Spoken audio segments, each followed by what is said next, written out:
जगबालिक जो कथा सुहाई, भरद्वाज मुनि बरही सुनाई।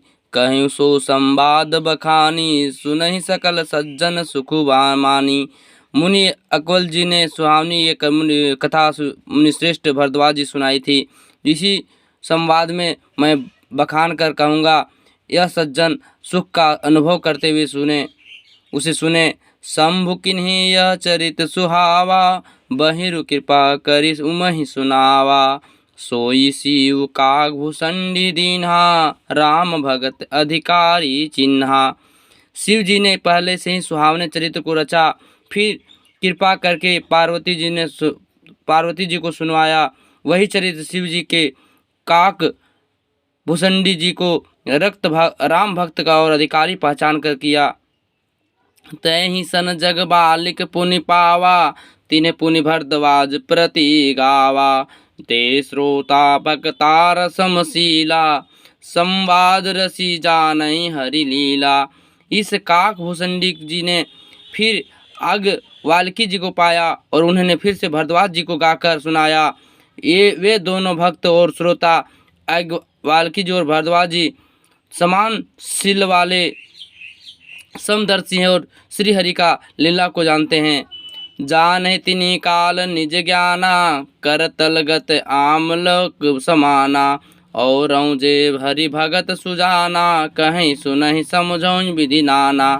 ये अपने ज्ञान से तीनों कालों की बातों को हथेली पर रखे हुए आंवले के समान प्रत्यक्ष जानते हैं, और भी जो सुजान भगवान की लीलाओं को रहस्य जानने वाले हरि भक्त हैं, वे इस चरित्र को नाना प्रकार से कहते और सुनते और समझाते हैं। दोहा। मैं पुनि नीज गुर सन, सुनि कथा जो सुकर खे। समुझ नहीं तसी बालपन, तब अनिरहूं चेत। फिर इस कथा को मैंने वार क्षेत्र में अपने गुरु जी के सुनी, परंतु उस समय भी लड़कपन के कारण बहुत बेसमझ था और उस प्रकार का अच्छी तरह समझा नहीं। श्रोता बक्ता ज्ञान निधि, कथा राम के गोड़। किमी समझोज में जीव जड़, कलिमल ग्रसित विमोड़। श्री राम जी के गुण कथा को वक्त कहने वाले और श्रोता सुनने वाले दोनों ज्ञान के खजाने पूरे ज्ञानी होते हैं। मैं कलयुग पापों के ग्रसा हुआ मामूंड जड़ जीव भला उसको कैसे समझ सकता था। तदपि कहीं गुर बरही बारा, समुझ परि कछुमति अनुसारा। भाषा वृद्ध कर भीम सोई, मोर मन प्रबोध जही होई। जो भी मैं गुरु जी के जब बार बार कथा कही, वो बुद्धि के अनुसार सब कुछ समझने आई। वही यह मेरे द्वारा भाषा में रची जाएगी, जिससे मेरे लिए मन को संतोष हो। जस कछु बुद्धि विवेक बल मोरे, तस कहूँ हिया हरि के प्रेरे। निज संदेह मोह भरम हारनी, करऊँ कथा भव सरिता तरनी। जैसे कुछ मुझ में बुद्धि और विवेक का बल है, मैं हृदय हरि का प्रेरणा को इसी पर अनुसार कहूँगा। मैं अपने संदेह अज्ञान और भ्रम को हरने वाली कथा रचता हूँ, जो संसार रूपी नदी के पार करने के लिए नाव है। बुध विश्राम सकल जन रजनी, राम कथा कलि कलुष विभंजनी। राम कथा कलि पनंग भरनी, पुनि विवेक पावक कहूँ यरनी। राम कथा पंडितों का विश्राम देने वाली और मनुष्य प्रश्न करने वाली, कलयुग के पापों का नाश करने वाली, और राम कथा कलयुग रूपी सांप के लिए मोरनी और विवेक रूपी अग्नि के प्रकट करने के लिए अरणी, मंथन को जानने वाली लकड़ी, और अर्थात इस कथा में ज्ञान की प्राप्ति होती है। राम कथा कलि कामद गाई, सुजन सुजीवनी मोरि सुहाई।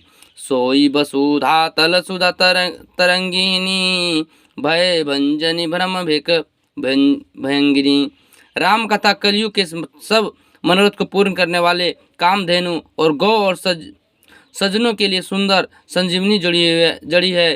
पृथ्वी पर यही अमृत की नदी है, जन्म मरण रूपी भय का नाश करने वाली और भ्रम रूपी मेढकों को खाने के लिए सर्पिणी हैं। असुर सेन सम नरक निकंदनी, साधु विबोध कुल गीत गिरंगनी, संत समाज प्योधि रमासी, विश्व भार भर अचल क्षमासी। यह राम कथा असुरों की सेना समान नरकों का नाश करने वाले और साधु रूपी देवताओं को कुल का हित करने वाले पार्वती दुर्गा हैं, और श्री संत समाज रूपी क्षीर समुद्र के लक्ष्मी जी के समान हैं, जो संपूर्ण विश्व भार उठाने में अचल पृथ्वी के समान हैं।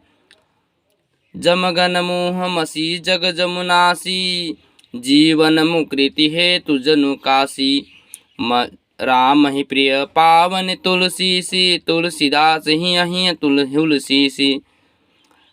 अमृतों के मुख पर कलिख लगाने के लिए जगत के अमना जी समान ये, और जीवों मुक्ति देने के लिए मानो काशी ही है, और यह श्री रामचंद्र जी की पवित्र तुलसी के समान प्रिय हैं, और तुलसीदास जी के लिए हुलसी तुलसीदास जी की माता के समान हृदय से हित करने के लिए हैं।